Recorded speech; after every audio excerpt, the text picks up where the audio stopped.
Okay तो हम पढ़ रहे हैं वेव्स। तो वेव्स में हमने लास्ट टॉपिक में देख लिया था different types of waves, characteristic features इनके और अदर एस्पेक्ट्स जो मतलब बेसिक डिटेल्स हमने इसके देखे थे। आज हम बात करेंगे किसकी, speed of wave motion. Alright, तो आज हम बात करेंगे speed of waves, speed of wave motion. Speed of wave motion में सबसे पहले हम देखते हैं क्या, speed of A transverse wave, speed of a transverse wave. Transverse wave हमारे पास डिफरेंट टाइप्स ऑफ वेव्स है जो हमारे पास है। ट्रांसवर्स वेव्स है, लॉन्गिट्यूडनल वेव्स है। तो transverse wave in a solid जो है किसके बराबर होती है उसकी स्पीड, तो you have to remember this value, that is under root of eta upon rho के बराबर। राइट, और ये नीटा एंड रो जो है ये क्या चीज़ है, नीटा जो है इसको हम बोलते हैं modulus of rigidity, modulus of rigidity. Okay, in formulas को यूज़ करके हम लास्ट में साउंड फाइंड कर लेंगे एयर में। ऑलराइट, एंड रो जो है ये हमारे पास क्या है, डेंसिटी ऑफ द स्ट्रिंग या सॉलिड। ऑलराइट, सॉलिड जो है हमारे पास की डेंसिटी रो है, तो ये इसके ऊपर डिपेंडेंट होती है। राइट, तो इसके बाद हमारे पास दूसरा जो है वो है speed of a transverse wave in a string. एक स्ट्रिंग जो है स्ट्रेच्ड स्ट्रिंग, ओके, एक स्ट्रिंग जो है खिंची हुई स्ट्रिंग जो है उसके ऊपर, उसके थ्रू अगर हम ट्रांसवर्स वेव ट्रांसफर कराएंगे, उसके अंदर अगर ट्रांसवर्स वेव जनरेट करेंगे तो उसकी स्पीड जो है वो किसके बराबर होगी, तो उसके लिए वैल्यू जो है वो किसके बराबर है, that is under root of T upon mu के बराबर। राइट, टी जो है ये है tension in the stretched string, tension in the stretched string. Right, and mu जो है ये क्या है हमारे पास, ये है linear mass density, linear mass density, that is mass per unit length, mass per unit length of the wire. Alright, ये हमारे पास ट्रांसवर्स वेव्स की जो रिलेशन है ये। ओके, और अगर आपके पास क्या है, म्यू का वैल्यू आप फाइंड भी कर सकते हो। ये जो म्यू है हमारे पास, मान लो आपके पास एक थिन वायर है। ओके, तो उस वायर के लिए म्यू जो है ये आएगा किसके बराबर, मास अपॉन लेंथ के बराबर। राइट, मास अपॉन लेंथ के बराबर आ जाएगा ये। ओके, तो लेंथ कितनी है इसकी, आपने अज्यूम करनी है कोई भी लेंथ है इसके ऊपर। राइट, और मल्टीप्लाई करना है किससे, डिवाइड करना है इसकी लेंथ से, तो आपके पास म्यू मिल जाएगा। राइट, तो that is how you will find the value of the speed of transverse wave in a string. Okay, इसके बाद हमारे पास जो इम्पोर्टेंट है वो क्या है, that is speed of a longitudinal wave in any case, solid, liquid और gas.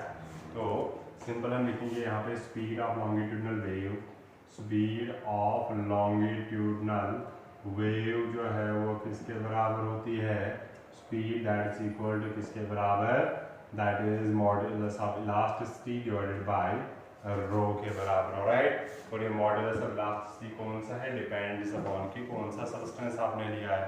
Can be Young's modulus, bulk modulus, modulus of rigidity, it can be anything. Alright, तो that is a general formula for. और इसी formula में based हमारे पास दो relations आए हैं। एक है हमारे पास न्यूटन्स फार्मूला और दूसरा है हमारे पास क्या, लैप्लास करेक्शन। ऑलराइट, तो पहले हम यही देखेंगे कि हम अगर देखेंगे स्पेशल जो हमारे पास अभी कंसर्न है दैट इज साउंड वेव, तो हम देखेंगे speed of sound okay in air eight normal temperature and pressure. Alright, तो हमें पता है क्या, वी नो कि speed of since sound is longitudinal wave, तो लॉन्गिट्यूडनल वेव की स्पीड जो है वो किसके बराबर होती है, modulus of elasticity divided by density. Alright, और दिस रो जो है ये क्या है हमारे पास, डेंसिटी है। Okay, density of air at STP. Okay, तो न्यूटन ने क्या कहा था, ये हमारे पास है स्पीड ऑफ एयर, इसको हम बोलते हैं न्यूटन्स फॉर्मूला या न्यूटन्स फॉर्मूला। ऑलराइट, न्यूटन ने क्या कहा था हमें कि ये जो साउंड जो है, साउंड प्रोपगेशन जो है, sound propagation in air is an isothermal process. Isothermal process. इसने क्या कहा था कि ये जो साउंड वेव ट्रेवल कर रही है एयर के अंदर, ये एक क्या है, sound wave, sorry, isothermal process है, ऑलराइट। तो इसने क्या कहा था कि ये जो हमारे पास ये प्रेशर एंड वॉल्यूम जो है ये ओबे कर रहे हैं कौन से वाले law, that is Boyle's law करते हैं ये ओबे, ओके। तो अगर एक और आइसोथर्मल प्रोसेस है तो देयरफॉर हमारे पास क्या होगा, P इंटू वी का वैल्यू जो है वो क्या होगा, कांस्टेंट होगा, और P जो है ये हमारे पास प्रेशर, ऑलराइट, एंड V जो है ये हमारे पास क्या है, वॉल्यूम, ओके। तो अगर P V कांस्टेंट है तो वी हैव, इसको डिफरेंशिएट करेंगे तो हमारे पास क्या जाएगा, P into D V plus V into D P का वैल्यू कांस्टेंट की डिफरेंशिएशन 0, क्योंकि अभी ये हमें पता दोनों वेरिएबल है तो दोनों चेंज हो रहे हैं। आइसोथर्मल प्रोसेस में कंप्रेशन रिफ्रेक्शन हो रहा है तो कंटिन्यूसली चेंज होते रहते हैं, मगर इनका प्रोडक्ट हमेशा ये न्यूटन का आइडिया था, राइट। तो यहाँ से हमारे पास जो है P आ गया किसके बराबर, see this is pressure P is equal to किसके बराबर, या dV लिखेंगे पहले, equals minus V into D के बराबर। इस प्रेशर को आप लिख सकते हो minus V D upon dV के बराबर। इस V को नीचे लाएंगे तो प्रेशर का वैल्यू बनेगा किसके बराबर, minus dP divided by dV upon V। इसको मैंने डिनोमिनेटर में लाया है, ओके। तो अब अगर आप देखोगे ये बेसिकली है क्या, अगर आप देखोगे ये वाली इक्वेशन, ऑलराइट, मान लो ये इक्वेशन फर्स्ट है, प्रेशर हमारे पास ये आ गए, तो अगर हम ये देखेंगे यंग्स मॉडुलस बेसिकली किसके बराबर होता है। नाउ यहाँ इसको इक्वेशन नाम लिखने की जरूरत नहीं है, डायरेक्ट लिखेंगे हम, but this dP upon dV by V, dP is change in that is pressure, change in pressure, कितना प्रेशर चेंज कर रहे हैं उसी को हम बोलते हैं प्रेशर। यहाँ इनके साथ दिस सॉलिड्स मैकेनिक्स जब हम इनकी पढ़ते हैं तो उसमें हम इसको बोलते हैं स्ट्रेस, ये सिंपली होता है stress, divided by what is this dV upon V, change in volume का original volume, that is strain. Since ये बल्क है तो ये इनका बल्क मॉड्यूलस आ जाएगा इसका, ठीक है कि नहीं। तो ये स्ट्रेस अपॉन स्ट्रेन जो है ये किसके बराबर है, V, that is bulk modulus के बराबर, ऑलराइट, बल्क मॉड्यूलस के बराबर आएगा, ठीक है कि नहीं। यहाँ मॉड्यूलस अब इलास्टिसिटी के बराबर आ जाएगा हमारे पास। तो ये बेसिकली ये जो हमने ये E लिया है मॉड्यूलस ऑफ इलास्टिसिटी, हमने जनरल लिया है मॉड्यूलस ऑफ इलास्टिसिटी, ऑलराइट। तो ये कुछ भी हो सकता है, okay, it can B modulus of rigidity, modulus of elasticity, modulus bulk modulus, कुछ भी हो सकता है, ओके। तो हमारे पास ये जो आ गया ये बल्क मॉड्यूलस B जो हमने यहाँ पे किसके बराबर लिया है, E के बराबर लिया है। तो हमारे पास प्रेशर का वैल्यू, ऑफ कोर्स ये नेगेटिव साइन का मतलब क्या होता है कि जैसे आप प्रेशर इंक्रीज करोगे वॉल्यूम जो है वो डिक्रीज होगा, एंड वाइस वर्सा, ऑलराइट। तो हमारे पास प्रेशर का वैल्यू जो है वो बल्क मॉडुलस के बराबर आ गया, या बल्क मॉडुलस आ गया प्रेशर के बराबर। देयरफॉर स्पीड जो है वो किसके बराबर थी, under root of E by rho, या आप लिखोगे सीधा ये ई बाई रो लिखो, या लिख लो सिंस फॉर गैसेस के लिए जो मॉडुलस ऑफ इलास्टिसिटी होता है वो होता है बल्क मॉडुलस। तो हम इसको लिख सकते हैं क्या, बी अपॉन रो, मर बी जो हमारे पास आ गया इसके बराबर पी अपॉन रो के बराबर। तो हमारे पास जो साउंड की जो स्पीड आ गई है in air, that is eight normal pressure and temperature, that is pressure upon density के बराबर। और अगर हम एक नॉर्मल टेम्परेचर एंड प्रेशर पे इसका वैल्यू फाइंड कर लेंगे, हमारे पास जो प्रेशर होता है 1 एटमॉस्फेयर का होता है, डेंसिटी का वैल्यू होता है एयर का नॉर्मल 1.293 का वैल्यू। अगर हम जब ये वैल्यूज आते हैं तो एट STP ये वैल्यू जो है ये आता है किसके बराबर, अराउंड 283 मीटर पर सेकंड। लेटर ऑन क्या हुआ, एक्सपेरिमेंटली फाइंड किया गया कि ये जो साउंड की स्पीड है in air that is around 332, पर जो एक्चुअल स्पीड जो है वो है 332 मीटर पर सेकंड, मगर इसका वैल्यू आ गया था 283। तो it was far from this the actual value, इसलिए फिर आ गया एक साइंटिस्ट जिसका नाम है लैप्लास। तो लैप्लास ने इसको करेक्ट कर लिया, तो इसलिए हम उसको बोलते हैं लैप्लास करेक्शन फार्मूला, राइट।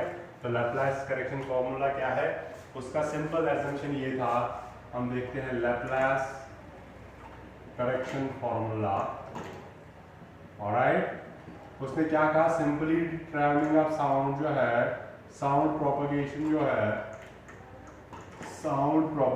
जो है is an adiabatic process. Adiabatic process मतलब क्या है, देखो हमारे पास क्या है, जो साउंड ट्रैवल कर रही है in the form of compression and rarefaction. इसने कहा कि ये जो कंप्रेशन एंड रेयरफैक्शन बहुत क्विकली बनते हैं, ऑलराइट, तो इसलिए क्या होता है, जो कंप्रेशन में हो जाता है, हीट जनरेट होती है due to the compressing of this gas molecules close, pressure बढ़ने की वजह से वहाँ पे टेम्परेचर बढ़ जाता है, तो वो वैसा ही रहता है। और रेयरफैक्शन में जब ये मॉलिक्यूल दूर दूर जाते हैं, इनकी डेंसिटी कम हो जाती है, प्रेशर रिलीज हो जाता है, तो वो कूल डाउन हो जाता है। तो जो कंप्रेशन जो है हॉट, वो हॉट ही रहते हैं, एंड जो रेयरफैक्शन कोल्ड है वो कोल्ड ही रहते हैं। तो इनको ये हीट एक्सचेंज नहीं करते विद द सराउंडिंग्स, और उस चक्कर में ये प्रोसेस जो है बन जाती है एडियाबैटिक प्रोसेस। क्या बन जाती है? Adiabatic process. और एडियाबैटिक प्रोसेस के लिए हमें पता ही है सिंस सी, तो हमें पता है साउंड जो है, स्पीड ऑफ साउंड जो है that is elasticity constant, but for air के लिए हम डायरेक्ट इधर ही लिखेंगे। फॉर एयर के लिए ई का वैल्यू जो है वो बल्क मॉडुलस के बराबर होगा, दैट इज बल्क मॉड्यूलस के बराबर होगा। राइट, लिखने की जरूरत भी नहीं है, it is already understood, so you can write it as this, okay. But for adiabatic process ये जो पीवी जो है पावर गामा, ये होता है हमारे पास constant, P pressure V volume, and gamma जो है ये क्या है, ratio of specific heats okay for air. और इसका वैल्यू जो है वो कितना होता है, 1.43 होता है, किसके लिए, एयर के लिए। तो अगर ये कांस्टेंट है तो इसको डिफरेंशिएट करेंगे, वी पावर गामा साइड में पी की डिफरेंशिएशन डीपी, प्लस पी को रखेंगे साइड में, वी पावर गामा की डिफरेंशिएशन आएगी gamma V power gamma minus 1 DV equal to 0 के बराबर आ गया हमारे पास। ऑलराइट, तो अगर आप देखोगे यहाँ पे हमारे पास आ गया V power gamma D P plus P into D V, sorry इसके साथ ये भी है V power gamma minus 1 D V, और है इसके साथ गामा, ये इसको शिफ्ट करते हैं डायरेक्ट आगे, V power gamma D P is equal to minus gamma P V power gamma minus 1 into D V, okay. ये इसके बराबर आ गया हमारे पास। ऑलराइट, तो यहाँ हम एक ऐसा काम करते हैं, प्रेशर को ही लिखते हैं इन टर्म्स ऑफ दिस, इसी को वहाँ शिफ्ट करेंगे, P gamma V power gamma minus 1 D V जो है वो आ गया minus V power gamma into D P के बराबर। इस टर्म को डिवाइड करेंगे तो प्रेशर का value V power gamma D P divided by आ गया gamma V power gamma minus 1 D V के बराबर। इसको अगेन हम डिनोमिनेटर में लाएंगे तो प्रेशर का वैल्यू आ गया minus D P divided by gamma into ये आएगा v पावर गामा माइनस 1, इसको नीचे लाओगे ये बनेगा minus gamma into D V. Alright, अब अगर आप पावर जो है न्यूमरेटर डिनोमिनेटर शिफ्ट करोगे तो पावर जो है नेगेटिव हो जाते हैं, तो ये बन जाएगा minus D P divided by this is gamma v power minus 1। Alright, v power minus 1 D V के बराबर, तो ये बनेगा minus D P divided by gamma into,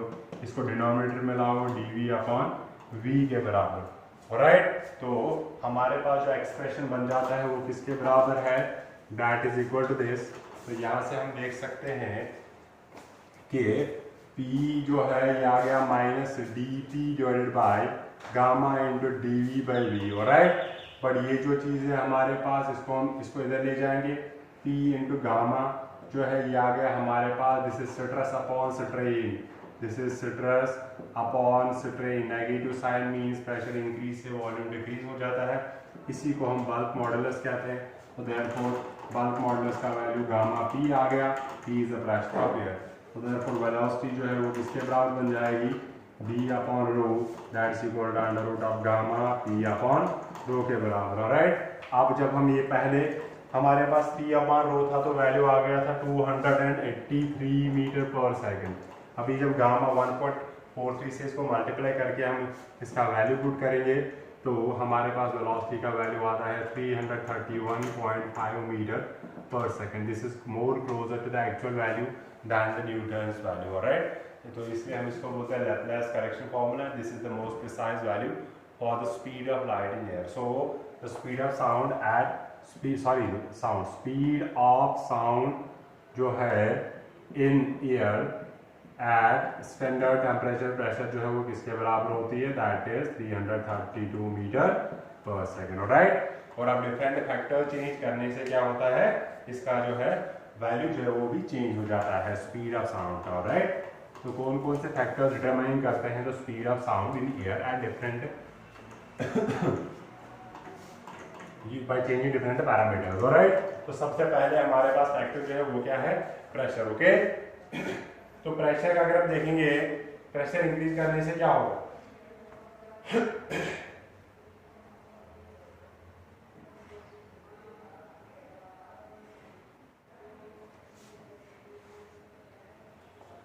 अच्छा, तो सबसे पहले हम देखेंगे इसमें प्रेशर का इफेक्ट। देखो हमारे पास साउंड का वैल्यू जो है वो आ गया, स्पीड ऑफ साउंड का वैल्यू आ गया गामा पी अपॉन रो के बराबर, ऑलराइट। अगर टेम्परेचर आप कांस्टेंट रखोगे, टेम्परेचर कांस्टेंट रखने से क्या होगा, प्रेशर का कोई भी इफेक्ट नहीं होगा इस वेलोसिटी के ऊपर।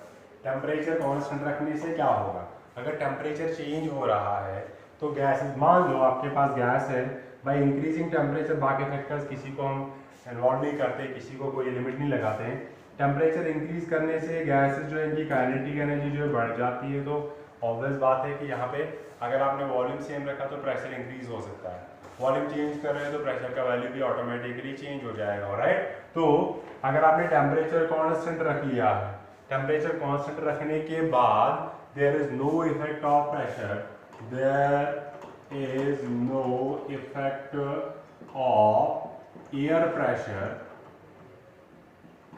on the speed of sound if temperature is constant। अगर हम टेम्परेचर कांस्टेंट रखेंगे तो इस स्पीड के ऊपर कोई भी फर्क नहीं पड़ती है, ऑलराइट। ओके, नेक्स्ट चीज, अगर हम टेम्परेचर जो है वो क्या करेंगे, चेंज करेंगे। टेम्परेचर चेंज करने से क्या होगा, टेम्परेचर चेंज करने से डायरेक्टली डिपेंड वेलोसिटी जो है वो क्या हो जाती है, चेंज हो जाती है। बाय इंक्रीजिंग टेम्परेचर क्या होता है, टेम्परेचर इंक्रीज करने से वेलोसिटी जो है, सॉरी डेंसिटी जो है वो डिक्रीज हो जाएगी। अगर आप गैस लोगे कोई तो क्या होगा, टेम्परेचर इंक्रीज करने से थोड़ा फैल जाता है, तो क्या होगा, इसकी डेंसिटी जो है डिक्रीज हो जाएगी, और जैसे ही डेंसिटी डिक्रीज हो जाती है वैल्यू ऑफ द वेलोसिटी जो है वो भी क्या हो जाएगा, इंक्रीज हो जाएगा। और आपने ये भी पढ़ा है कि प्रेशर, अगर आप वॉल्यूम कांस्टेंट रखेंगे, pressure is directly proportional to temperature, alright. अगर आप प्रेशर इंक्रीज, टेम्परेचर इंक्रीज कर रहे हो, ऑब्वियसली पी का वैल्यू इंक्रीज हो जाएगा and you will get a higher value of the speed of light, alright. ये डायरेक्टली बट अदर रूट के ऊपर डिपेंडेंट होती है, ओके। ये हो गया टेम्परेचर के ऊपर, वेलोसिटी जो है डायरेक्टली डिपेंडेंट अपॉन टेम्परेचर के ऊपर डायरेक्टली डिपेंडेंट होती है, ऑलराइट। आप क्या कर सकते हो, आप आइडियल गैस इक्वेशन यूज करके प्रेशर का value in terms of temperature यहाँ पे सब्स्टिट्यूट कर सकते हो, not a big deal, alright. सबसे इंपॉर्टेंट है इसमें density and this moisture, alright. तो डेंसिटी की अगर हम बात करेंगे, डेंसिटी पे डिपेंडेंट होती है कि डेंसिटी के ऊपर इनवर्सली डिपेंडेंट होती है ये speed of sound, 1/√ρ, alright. You increase the density, value जो है वो डिक्रीज हो जाता है। अगर आप डेंसिटी कम करोगे वैल्यू जो है वो क्या हो जाएगा, इंक्रीज हो जाएगा, ओके। ये इस पे बेस्ड होता है। अगर आप देखोगे आफ्टर रेन या early in the morning, late in the evenings, sounds जो है वो क्लियरली सुनाई देती है। क्यों, बेसिकली उस टाइम पे मॉइस्चर कंटेंट जो है वो क्या हो जाता है, इंक्रीज हो जाता है। मॉइस्चर इंक्रीज होने से क्या हो जाएगा, मॉइस्चर इंक्रीज होने से अगर आप देखोगे कि डेंसिटी जो है ये क्या हो जाती है, एयर की डिक्रीज हो जाती है, क्या हो जाती है, डिक्रीज हो जाती है, ओके। तो उससे क्या होगा, क्योंकि देखो नॉर्मली ये वाटर वेपर्स भी फिल्ड अप है in the space in the air, alright. ये जो एयर है हमारे पास, अब रात को क्या हो जाएगा, यहाँ कोल्ड टेम्परेचर्स पे रेनफॉल के बाद early in the morning in the evening जब टेम्परेचर डिप हो जाता है तो ये वाटर वेपर जो है ना डिप होके क्या हो, सॉरी ये कंडेंस होके क्या बन जाते हैं, वेपर्स बन जाते हैं, they fall down, alright. Now what will happen, they reduce the density of the air. जिस एयर में वो प्रेजेंट थे उसमें पहले उन्होंने ज्यादा वॉल्यूम, ये क्या कहता था, ये they were suspended in air like other air molecules like nitrogen gas वगैरह जो भी है, वेपर्स के फॉर्म में थे। अब वो कंडेंस होके वाटर ड्रॉपलेट्स बन गए हैं, ओके। तो जो एयर रह गया पीछे उसकी डेंसिटी जो वो क्या हो जाती है, रिड्यूस हो जाती है। जब डेंसिटी रिड्यूस हो जाएगी तो क्या हो जाएगा, स्पीड ऑफ साउंड जो है वो क्या होगी, इंक्रीज होगी। You must observe these things कि अगर आप देखोगे अर्ली मॉर्निंग में या शाम के टाइम में दूर दूर से अगर कोई लाइक आवाज आ रही है, कोई साउंड वेव प्रोड्यूस हो रही है, let's say from the mosque, from मस्जिद में या मंदिर में या कहीं पे लाउड स्पीकर जहाँ पे लगे होते हैं, तो वहाँ से जब साउंड आती है वो इवनिंग्स में क्लियरली सुनाई देती है, अर्ली मॉर्निंग्स में क्लियरली सुनाई देती है, alright. That is because in the morning and evening the density of the air is reduced because of the formation of the conversion of water vapors into the condensed water droplets which reduces the density of the left atmosphere or the air and increases the speed of the sound. Alright? Okay इसी तरह wind speed जो है उसका भी जो है क्या कहते हैं उसको, उसकी भी एक उसका भी इफेक्ट होता है स्पीड ऑफ साउंड के ऊपर। जैसे अगर आप देखोगे विंड स्पीड, इसके ऊपर रिलेटिव वेलोसिटी का कॉन्सेप्ट लगता है। यहाँ पे और एक चीज याद रख लीजिएगा, velocity of air in moist, velocity of sound in moist air is always greater than velocity of sound in dry air. Alright, अच्छा एक ये चीज। दूसरा ये कि अगर हम देखेंगे क्या कि जो हमारे पास विंड स्पीड है, विंड स्पीड भी इफेक्ट करती है इसके ऊपर। ओके, मान लो साउंड जा रही है इस डायरेक्शन में with velocity of sound vs, alright, wind जा रहा है इस डायरेक्शन में, that is velocity of wind. Alright, तो इनके बीच में रिलेटिव इफेक्ट आ जाएगा। अब आप इसके रिस्पेक्टिव में आपने मेजर करनी है, तो what you will do, you will calculate vs minus vw, that is the velocity of sound with respect to the wind. Alright, तो आपने वो कैलकुलेट करना है, तो वो आपने इन दोनों का रिजल्टेंट फाइंड करना है। रिजल्टेंट कैसे फाइंड करोगे, सब्ट्रैक्शन करके। मान लो इनके बीच में जो एंगल है वो है थीटा, तो रिजल्टेंट वैल्यू जो आएगा किसके बराबर, vs square v wind square minus 2vs v wind into cos of theta. Alright, resultant find करना है। That's not important, you have to understand कि विंड की डायरेक्शन में फ्लो कर रहा है। If it is travelling in the direction of this sound, जिस direction में जा रही है तो उसी डायरेक्शन में क्या होगा, ये आपको ज्यादा तेज सुनाई देगा। ऑलराइट, जैसे ये है आपके पास साउंड, ये आगे जा रही है और विंड भी इसी डायरेक्शन में जा रहा है, तो क्या होगा, जो आपके पास साउंड आ जाएगी उसकी स्पीड जो होगी that will be velocity of sound plus velocity of wind. Okay, but अगर क्या कर रहा है, ये है विंड हमारे पास, ये है हमारे पास साउंड। अब अगर साउंड इधर जा रही है, विंड अपोजिट जा रहा है, this is sound, this is wind, तो ये एक दूसरे को अपोज करेंगे मोशन को, तो आपको जो नेट वैल्यू सुनाई देगा that will be v minus vw। Alright, तो विंड का भी इम्पैक्ट होता है इसके ऊपर। ओके, तो दैट्स ऑल अबाउट किसके बारे में, साउंड वेव्स के बारे में और साउंड की स्पीड के बारे में। नेक्स्ट लेक्चर में हम देखेंगे कि जो हमारे पास वेव्स होते हैं वो दिखने में कैसे होती है, like mathematical formulas and all that.